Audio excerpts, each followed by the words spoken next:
Fue un pastor beduino buscando una cabra perdida en el desierto. Año 1947, el sol cae como una sentencia sobre las colinas áridas junto al Mar Muerto.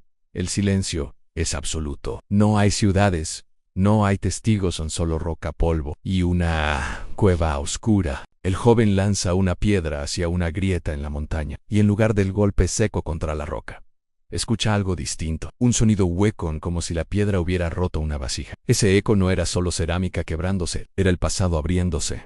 Dentro de la cueva había jarras selladas, y dentro de ellas, rollos de cuero envueltos en lino. El muchacho no sabía leer hebreo antiguo, no sabía lo que tenía entre manos. Solo sabía que esos pergaminos parecían viejos a muy viejos. Los llevó a Belén, pasaron por comerciantes de antigüedades, cambiaron de manos. Algunos fueron vendidos por unas pocas libras. Otros quedaron olvidados, hasta que alguien los desenrolló y entendió. No eran simples textos religiosos, eran copias milenarias de libros bíblicos, lo que hoy conocemos como los manuscritos del Mar Muerto. Para entender el impacto, hay que viajar atrás en el tiempo. Durante siglos, la Biblia hebrea más antigua que poseíamos databa del siglo X después de Cristo. Eso significa que existía un vacío de más de 1000 años entre los textos originales y las copias conservadas. 1000 años de transmisión manual, 1000 años de posibles errores, 1000 años de preguntas. Y de pronto, en esas cuevas aparecen manuscritos que datan entre el siglo III antes de Cristo y el siglo I después de Cristo. Textos 1000 años más antiguos que cualquier copia conocida. Era como si la historia hubiese retrocedido en el tiempo de golpe.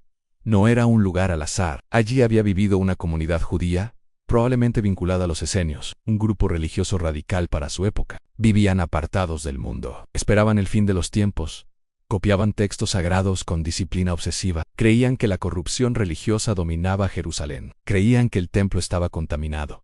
Creían que Dios intervendría pronto, y mientras esperaban, escribían. No solo copiaron libros bíblicos como Isaías o Deuteronomio, también redactaron reglas comunitarias, comentarios proféticos, textos apocalípticos. Uno de los rollos más impactantes fue el llamado Gran Rollo de Isaías, cuando los expertos lo compararon con la versión moderna. El texto era sorprendentemente similar. Durante 1000 años el mensaje apenas había cambiado. Eso no debilitó la Biblia, la fortaleció históricamente. La creación del Estado de Israel estaba a meses de distancia. Los primeros rollos quedaron divididos entre Jerusalén oriental y occidental tras la guerra de 1948. La investigación se fragmentó. El acceso se restringió. Un pequeño grupo de académicos controló los textos durante décadas. Y ahí comenzó otra historia. Durante años, solo unos pocos investigadores tuvieron acceso completo a los manuscritos. La publicación fue lenta. Extremadamente lenta. Eso generó sospechas. ¿Había algo que se estaba ocultando? ¿Algún texto que desafiara doctrinas? ¿Algún mensaje incómodo? En realidad, la mayoría de los retrasos se debían a la magnitud del trabajo, miles de fragmentos diminutos, algunos del tamaño de una uña, que debían ensamblarse como un rompecabezas milenario. Pero el silencio alimentó teorías, y las teorías alimentaron el mito. Lo que los manuscritos del Mar Muerto cambiaron no fue la fe, cambió nuestra comprensión del judaísmo del Segundo Templo. Hasta entonces, se pensaba en el judaísmo antiguo como una religión relativamente uniforme. Los manuscritos revelaron diversidad, distintas interpretaciones, distintas expectativas mesiánicas, distintas formas de vivir la ley. Mostraron un mundo religioso vibrante, lleno de tensiones internas. Y en ese mundo nació el cristianismo. Los textos hablan de hijos de la luz, de un maestro de justicia, de una guerra final entre el bien y el mal. No mencionan a Jesús, pero muestran que las ideas apocalípticas y mesiánicas ya estaban en el aire.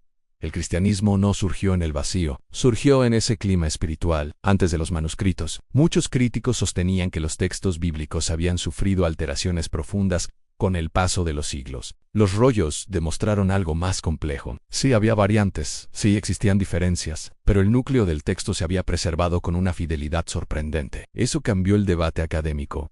Ya no se trataba solo de fe, se trataba de evidencia. La arqueología dejó de ser una amenaza para la tradición y comenzó a dialogar con ella. Mientras el mundo discutía teología, los beduinos que encontraron los primeros rollos apenas comprendían la magnitud del hallazgo. Algunos fragmentos fueron vendidos por sumas mínimas. Otros terminaron en colecciones privadas. Décadas después, el valor cultural de esos pergaminos sería incalculable. Y todavía hoy, fragmentos robados circulan en mercados ilegales. La historia de los manuscritos también es una historia de desigualdad, comercio y poder de quien descubre y quien se beneficia. En 1991, tras presión académica y tecnológica, Se liberaron fotografías completas de los manuscritos. El monopolio terminó. Investigadores de todo el mundo pudieron estudiar cada fragmento. La narrativa dejó de pertenecer a unos pocos. Se democratizó el acceso. Y el misterio perdió parte de su oscuridad. Pero ganó profundidad. Los manuscritos del Mar Muerto no cambiaron la Biblia.